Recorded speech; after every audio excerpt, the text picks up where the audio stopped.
Today's stuff we're going to be learning is Nedarim Daf Ayin Hey. This week's learning is sponsored by Joanna Ram in memory of her father's 25th year at site, Julius Ram, Zichrono Livracha. Dearly missed, he was always a loving, supportive father to both of his daughters, a proud grandfather, and a strong role model for lifelong learning.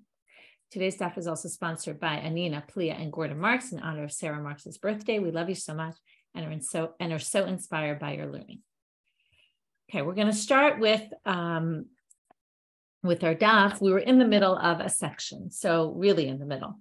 We learned the Mishnah where it talked about a shomeret yabam, one who is waiting for the yevama, is waiting to be betrothed or married, I should say, actually, by the yabam in order for him to fulfill the mitzvah of yibum. The husband has died, they don't have children, so she's waiting for yibum. The question is, while she's in that status, can the yabam nullify her vows or not? To which we saw that there were three opinions. Rabbi Eliezer said yes, doesn't matter what the situation. Rabbi Yoshua said only when there's only one brother, and then it's very clear that he's the one. And Rabbi Akiva said not at all.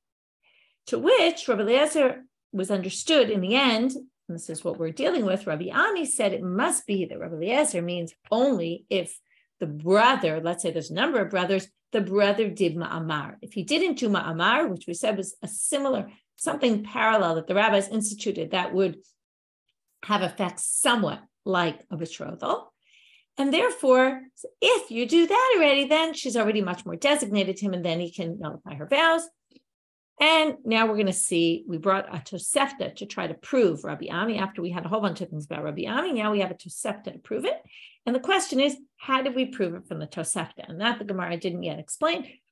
We're going to explain that now. So if we do a quick review of the Tosefta again had the three opinions, but the discussion between them was a little bit different. And from here, they're going to prove Rabbi Ami. So I'll read where we are in the Gemara, and then we'll go back and read the sections of the Tosefta that it refers to. So the last word on Ayin Dalet Amud Bet, my Tanya Kavatei de Rabbi Ami, what is, how is this bright a proof for Rabbi Ami? And we're going to show it from two places in the Tosefta. One is, Dikatane ben sha'asaba maamar ben shelo asaba maamar. So that's the first proof. Where is that? The end, last line was Rabbi Akiva. 4 lines from the bottom of the Gemara. He says, I don't agree with either of you. Klum chilaknu al yabam echav al shnei yevamim. Do we distinguish between whether there's one brother, two brothers? No. Do we distinguish whether ben sha'asaba maamar ben shelo asaba maamar? Whether he does maamar with her or whether he doesn't do maamar with her, we don't distinguish. But instead, kishar dvarim ke nedarim, nedarim are like other things, in which case he's going to prove, he doesn't really say this, and the Gemara is going to try to explain what's missing here, what it didn't really explain very much, but betrothal is not the same as maamar, or I should say it the opposite. Maamar is not the same as betrothal, and certainly if there's no maamar. The point is, he says in his rejection of Rabbi Eliezer and Rabbi Yoshua, it doesn't matter whether there was maamar or not. You want to say maamar makes a difference, maamar doesn't make a difference. So from there you see that Rabbi Eliezer must have said there's maamar, because otherwise why would Rabbi Akiva be relating to maamar if Rabbi Eliezer hadn't mentioned it at all? The next proof, Inami Mireisha, which I guess maybe it's not a stronger proof, but I would have started with that proof, although this proof is pretty strong because it actually says the word maamar. The second proof is not as strong, but it does relate to what Rabbi Eliezer himself said rather than a response to Rabbi Eliezer, which I think is a little bit of a better proof, but again, each proof has its strength. Dikatane, in the words of Rabbi Eliezer, now let's read them from the beginning. When Rabbi Eliezer tries to prove his point, not when he says his opinion, but afterwards, he comes and he tries to prove his opinion. It's a few lines down after the Tosefta starts on Ayin Dalet Amud Bet. He says, "Umayim isha she'ein lo chelek ba ad shelo tavo lereshuto." A regular husband and wife, they had no connection whatsoever until the betrothal, in which case, at that point, he can now nullify her vows, again, with the father.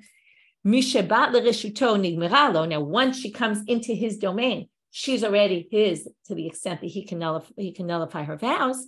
Isha sheyesh lo chelek ad shelo tavo lereshuto. So a woman who already is connected with him, that's the whole idea of yibum. By Torah law, she's already supposed to marry him. Mishabat lereshuto enu din shetigamer lo. Once she comes into his domain, which means what? How does the yevama come into his domain? Well, through maamar. right? There has to be some sort of action. Shouldn't she then be in his domain for nullifying vows? So what do you see here? So again, let's look in our page now. Inami, a second alternative is Mireisha, from the beginning,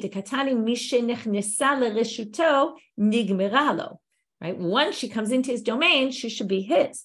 And if he didn't betroth her, which here really means maamar, he didn't do an act of maamar, which was like a betrothal, then what could it possibly mean when it says she becomes his? Now, it's not really the word nigmeralo, it's really the words before that.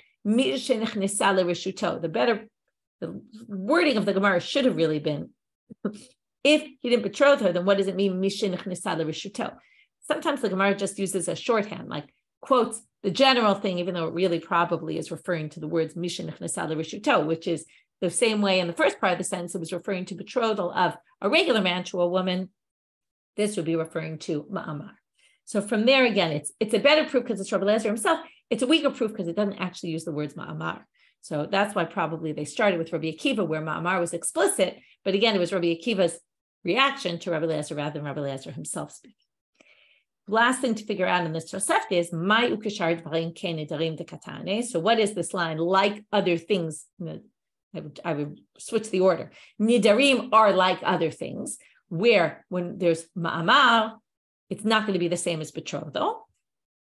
Rava says this is what they mean. Do you not admit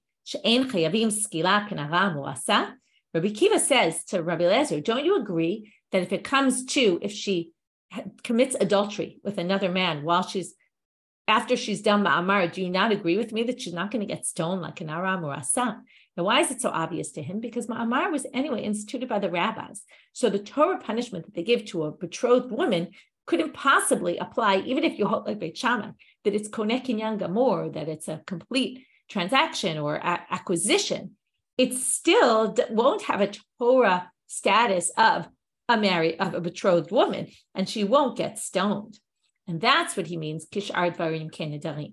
The nedarim must be like the law of an aram or asa, which does not apply the same to a woman who did ma'amar with her yabam, the brother who's supposed to marry her, the brother-in-law, the brother of her deceased husband. It's definitely not the same as a woman who's betrothed to a man. Rav Ashi, matniti namidaika. The Mishnah also proves this. Now, there's a debate, proves what? Some people think this proves that the shar dvarim is skila, and that's very hard to read into the Gemara. I'm not going to go with that interpretation. It seems like he's going back to Rabbi Ami. And the Mishnah, or the language of our Mishnah, also proves Rabbi Ami that it was maamar, not just from the Tosefta. But look at the words of the Mishnah. Ein yevama gemura leisha. A yevama is not finally connected to her husband. Kishem sha'arusa gemura leisha, like a betrothed woman is connected to her husband. Okay, so now notice the word used to describe the yabam. It doesn't say la yabam. It says to her husband. How could he be her husband if he didn't do ma'amal?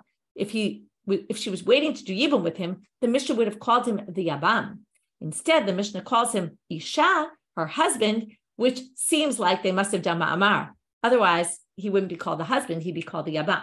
Now, very interestingly, if you look in our Mishnah, if you turn back, that's not the language that appears in the text of our Mishnah. So the language that appears in the text of our Mishnah is Ein hayivama. It's the very last line of the Mishnah. You can see it on Ayin Daled Amud Aleph. Ein hayivama gemura li yabam kashem sharusa gemura li isha. The language in our Mishnah actually says yabam and not isha. But if you see if you have the regular Gemara in front of you, there's an aleph in parentheses next to the word yabam. That takes to the Hagarabach, who likes to correct the printed text and says there's a mistake here. And it should say li isha, as proven by the Gemara in the continuation. But the Gemara in the continuation said, quoting the Mishnah, says li isha. So it obviously must be a mistake here in the printed edition of the Gemara. That happens often, by the way. So anyway, this is right. Sometimes you don't know on what basis they made these corrections. Sometimes logical, sometimes they had a better manuscript. In this case, it's clear he's getting it from the Gemara, and the proof in the Gemara, which is, again, there's different ways to understand the proof in the Gemara, but if you understand the way I explained it, then the word isha is the word that's critical here. And if it doesn't appear in the text of our Mishnah, it must be a mistaken text. Such says the Bach. Okay, new Mishnah. Haomer li'ishto. Kol nedarim shetidori mikan ad she'avo mimakam ploni. We've learned this already. We quoted this a few days ago on I Am Bet.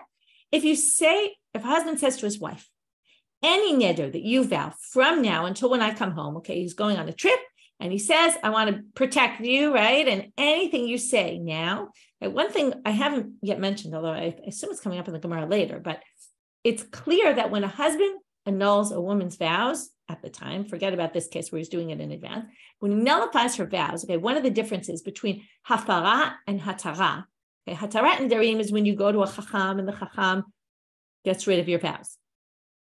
And that you do by charata, right? You feel bad, regret, or petach.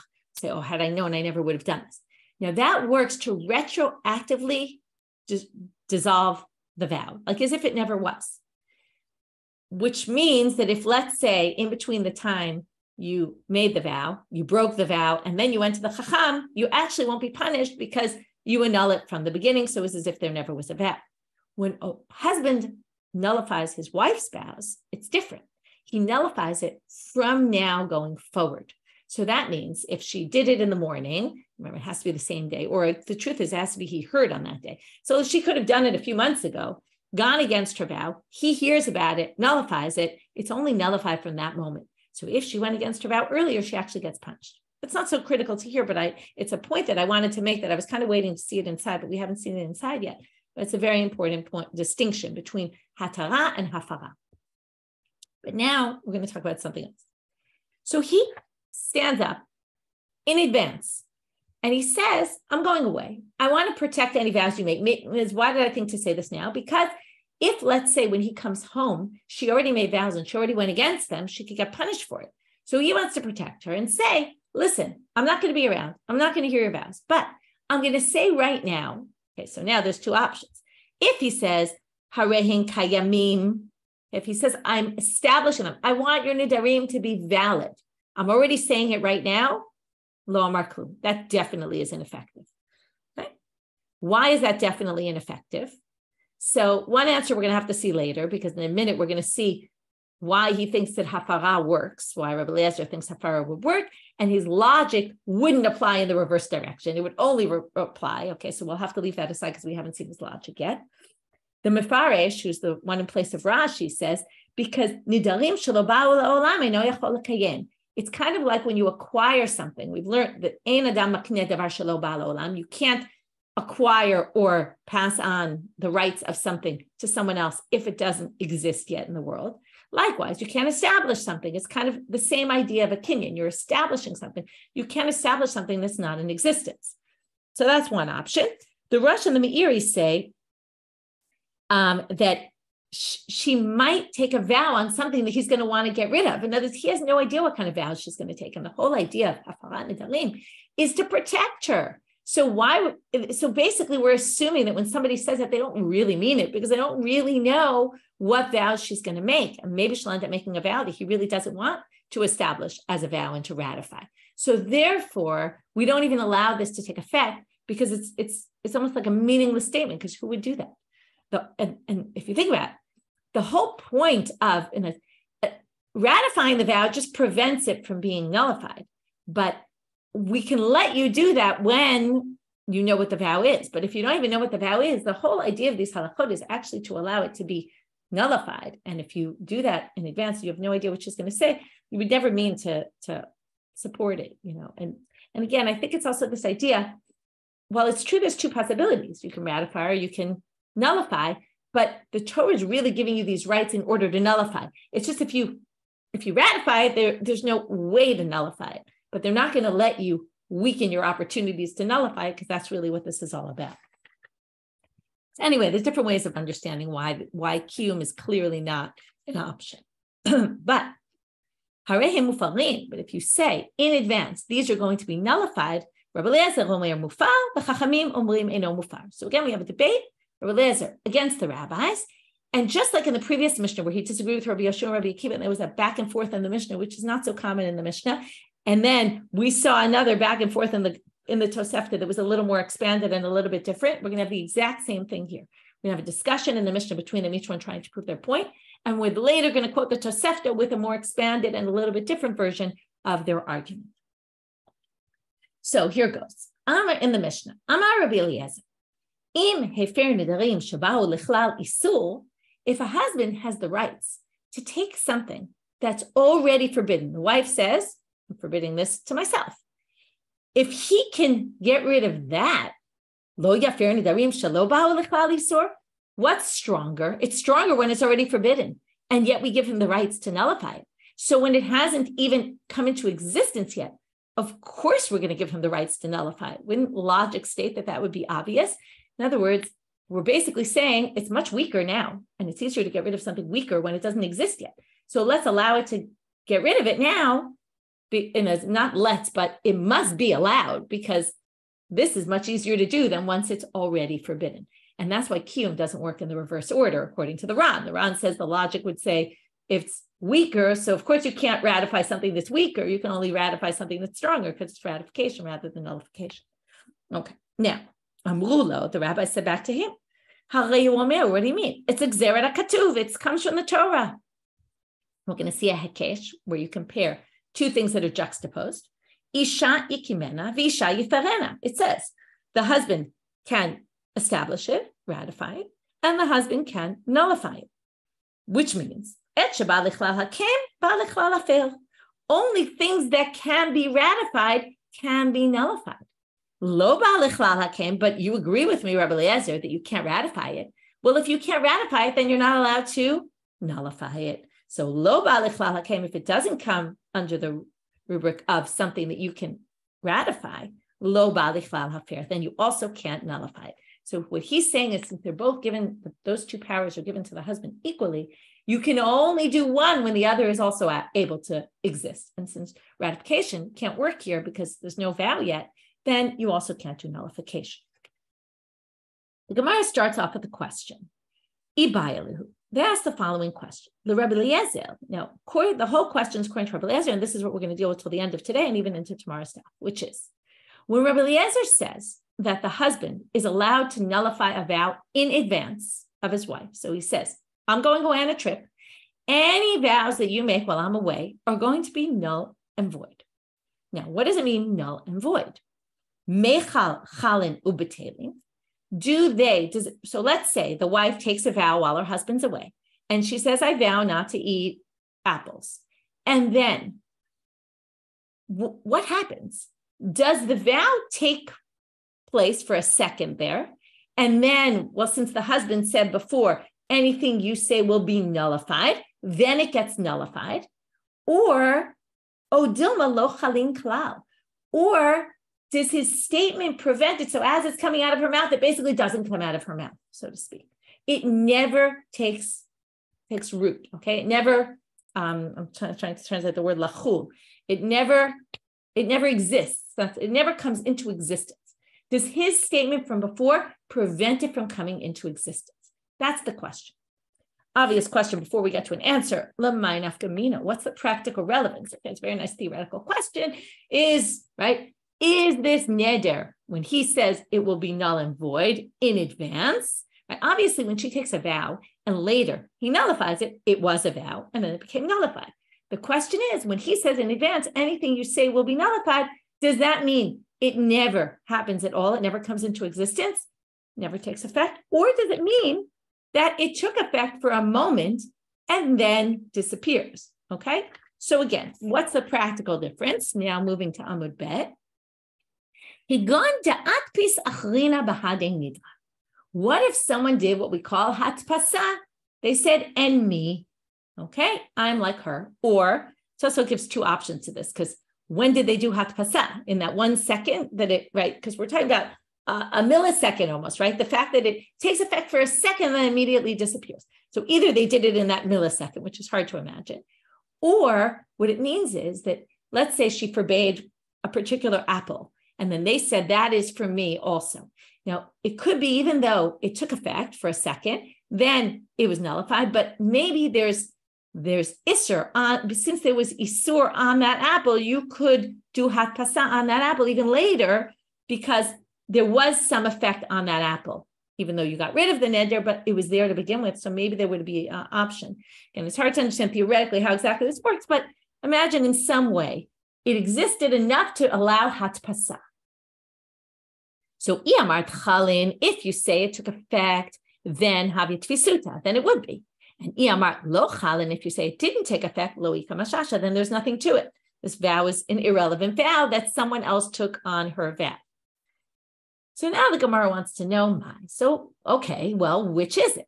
We're going to bring 3 sources today, each with an attempt to prove it. We're going to reject them all, although the third one we're not going to reject till tomorrow because the rejection is going to come in tomorrow's daf.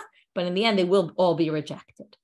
Tashma, Amar Rabbi Eliezer, and I can't remember now if I think there's a 4th. There's continuation after that, but I'm just relating to the first 3. So let's learn it from the language of our Mishnah itself. Tashma, Amar Rabbi Eliezer, Im hefer nedarim shobau lichlal isur. What was Rabbi Eliezer's argument in the Mishnah? If you can nullify a vow that's already forbidden, which is a regular vow, a husband nullifies of the wife, once she takes the vow and it's already forbidden, lo yafer nedarim shalobau lichlal isur, can he not, meaning of course he can, be mayfair, nullify vows that haven't come to isur yet. Now, the way they understand this is that they'll never become asur, right? They're so weak that they'll never become forbidden, and therefore, right, they haven't become forbidden yet, and therefore he basically nullifies it, and then it never comes into existence. That's the way they understand this line. So shma mina lo chalim, because it says lo ba'u lechlal isur, which they really understand is not, they didn't come into forbidden yet, they didn't become forbidden, but they will never become forbidden because he's going to nullify them.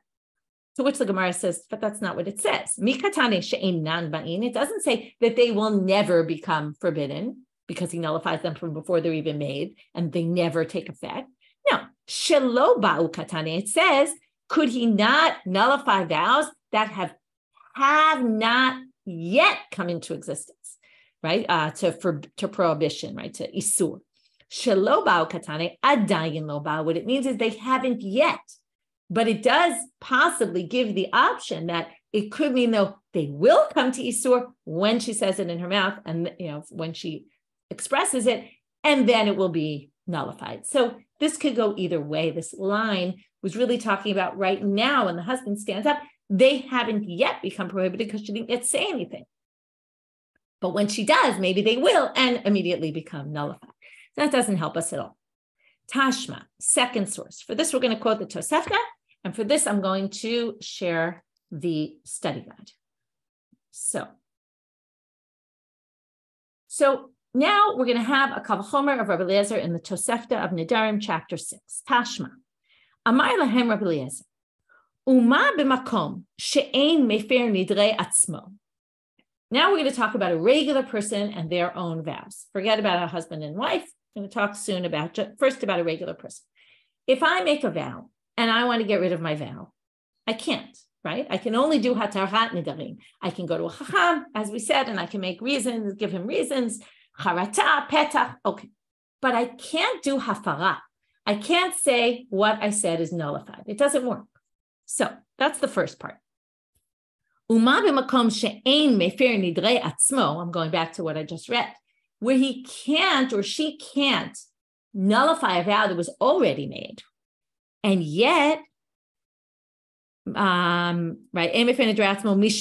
once they already took the vow, but yet, but if I want to nullify them in advance, I can do that. Remember, we talked about this? This is where we talked about someone stands up. If you remember, the wording was on Rosh Hashanah, which we said maybe means Rosh Hashanah, maybe means Yom Kippur, maybe just is saying at any point in the year, gets up at some point and says, any vows I make will be nullified. Remember, a person can make a declaration like that. Now, what happens if they make a declaration like that? The neder never happens. So now here comes the obvious kavachomer. If the vow was already made, I can't nullify it. But if it was never made yet, I can get up and say, and that's what part of our, right, half of our hatarat nedarim and kol nidre are based on, right? It's both based on past vows and also future vows. So if the vow was not yet made, I actually have the power to do it myself in a case when I don't have the power to do it on vows already made. So therefore, Makom shemefer nidrei ishto mishetidol. So when it comes to a husband and wife, if the vow is made already, he has the power to nullify it. Therefore, so of course, if he wants to stand in advance and nullify them, of course he should have the power to do it. You follow? Okay, and this is why the chart will help you, because it's, right, X, check, check, check, right? It means if in a case where it's X, it's not allowed in one case, and yet it is allowed in the second case, then in a case where it is allowed in the first case, it should all the more so be allowed in the second case. Okay, that's the simple kal v'chomer. Now, what does this have to do with, does the neder apply and is dissolved, or does it never even take effect? Well, my lav di ishto dumia delay. This Tosefta compares a husband nullifying his wife's vows and a person nullifying their own vows. Now, if a person nullifies their own vows, if I stand up in the beginning of the year and I say, any future vows I plan to make are going to be nullified, it's obvious that the vow just never kicks into effect, right? Because I'm basically preventing any statement from meaning anything. So therefore, if my statement doesn't take effect at all, then obviously, since we're comparing the two, a husband to his wife, also her vow would never take effect. That's what the Gemara is going to say right now. My lav di ishto dumia delay, is the wife not like him, which, right, or him or herself when they do it to their own vows. Mahu delo chaylin, just like in the first case of a person to themselves, it never takes effect. Afish tonami delo chaylin. So here you see a man, when he stands up in the beginning of the year, according to Rabbi Eliezer, and or before he goes away, and says any vow you make is going to be nullified, it must work in the exact same way as the other, and it will never take effect. To which the Gemara says, lo, hakadita. It's true they're comparing them, but each one could have its own unique details. It's not comparing them for everything. It's comparing them for a particular element. But it could be when you do it to yourself, maybe it never happens, it never takes effect. But when the husband does it to his wife, maybe it could, and that doesn't really prove anything. Okay, that didn't work either. Third attempt, and as I said, we're going to end today's daf without the rejection yet, but we're going to get to the rejection of this source tomorrow. Now, the Tosefta continues. Okay, this is the complicated part of today's daf. Tashma, Amrulo le Rabbi Eliezer, Uma mikva shema'ale et hatmeim mitumatam. Now, we're going to compare here. I just want to show you what's happening here. We're comparing a vow that was already made to a vow that was not yet made, okay, or a vow that took effect, didn't yet take effect. And this is why I made the chart, so you can see it really clearly. Now we're going to talk about objects that were already impure and objects that were not yet impure, meaning they're pure, okay? So what does a mikveh do? If I take a utensil and I put it in the mikveh, we're not talking about mikveh when you buy something new. We're talking about a mikveh to purify impure objects, which we don't do so much anymore, right? We don't really do it at all. But what mikveh is doing is basically, right, what they do when they dealt with purity and impurity all the time, they always had to make sure that objects they were using for particular things were pure. Otherwise, it would make their food impure, etc. So if the object was already impure and you put it in the mikveh, what happens? It's obvious, right? It becomes pure. So Amrullah le Rabbi Eliezer, the rabbis respond to Rabbi Eliezer. What they're going to basically do is say the logic of your kal v'chomer clearly doesn't work. Okay, now why? If you want to just see it simply on the chart, you can see that in chart number 1 we have X check on the left side and check check on the right side, right? So we're going to say if X is right, if this doesn't work and yet it does work in that case. So if the other one works in that case, then obviously that will work in that case as well, right? The other side. But this one is going to have check X, X, check, which is going to show the way this really should work is it should be this works in this case and doesn't work in that case. So on the other side, it's the reverse, okay? On the other side, you're going to see if it didn't work in the case where in the other case it did work, then obviously in the final case, it should not work. It should be check X and then XX, okay? But it's not what happens. And that's why the kal v'chomer is not going to work, because it's going to show that this logical argument doesn't prove to be correct. Okay, this logic of if it doesn't and it does, right? If it does and then it doesn't, or it doesn't and it does, and then we're going to apply it to the other. That logic, that right? It's the opposite, because one is X check and the other was check X. But it doesn't really matter. It's the idea that we're going to take this logical argument in this way, and it just doesn't come true. So let's get the details, and then you'll see it again. So what does a mikveh do? Mikveh ma'aleh et hatmeim mitumatan. Okay, Richuli Mishkan flashback this week all about mikvah. Okay, mikvah ma'alet tatzme'im mitumatan. So mikvah basically took people who were impure or people or objects, let's just go with objects, and made them pure. That's what a mikvah does. So that's a check because it works, right? It's effective. But yet, ein matzil ala tolim militameh. Now, if you're talking about things that were, right, you're comparing. In the neder case, it was a neder that was already made, a vow, to a vow that was not yet made. Here we're comparing an object that was already impure to an object that was not yet impure. Now, if you take a vessel that's pure and you put it in a mikvah, that doesn't put a protective layer on it that now it can't become impure. If a minute later somebody touches it who's impure, they make that impure. Okay, so what they're saying here is, so again, a mikvah works for things that are already impure and doesn't work for things that are not yet impure. And Adam, okay, now I'll already tell you there's the Ron quotes 3 different versions of the text here and 3 different interpretations. I'm going to go with one because, again, I don't want to confuse you too much. There's a halacha called tum'ah blu'ah, which means if I have something impure in my mouth, okay, I swallow, okay, I keep it in my mouth right now. I take a ring, okay, that's the case they bring. It's easy, I guess, to keep a ring in your mouth. And I put a ring in my mouth and I go into the mikvah, okay? Now, that ring is impure. Does the mikvah purify the ring? No, okay? The ring has to be in the mikvah itself, not in my body when I'm tovel. However, if I go into a house with a dead body and I have a pure ring inside my mouth, that ring does not become impure, okay? You would basically, in the words of the Gemara, I'm going to protect it from impurity while it's pure, okay? So now let's go back to the Kal V'chomer. So the Kal V'chomer is based on this. Adam she'ein ma'aleh et hatme'im mitumatan. So a person who doesn't have the power to purify items, I mean, obviously a person doesn't have the power, they're not a mikvah. But again, this means if I went in the mikvah with this impure item in my mouth, my going in the mikvah doesn't I become pure if I was tameh, let's say, but the object will not become purified. So now let's take the logic argument. If the object, again, let's go back to the beginning. The mikvah, it was already impure and it works. And if it wasn't yet impure, it won't work to protect it. But a person, if the object was already impure, it doesn't work. So now the Kal V'chomer would say, oh no, I made a mistake on the translation. It should be not if the vow, it should be if the object. If the object was not yet impure, I'll fix that when I put it back up on the site. But if the object was not yet impure, what would we say? Of course the person can't protect it. If the mikvah can't protect things that weren't yet impure, then obviously the person can't protect things that were not yet impure. And I already told you that they do. So again, shouldn't the person be able to protect something that's not yet impure?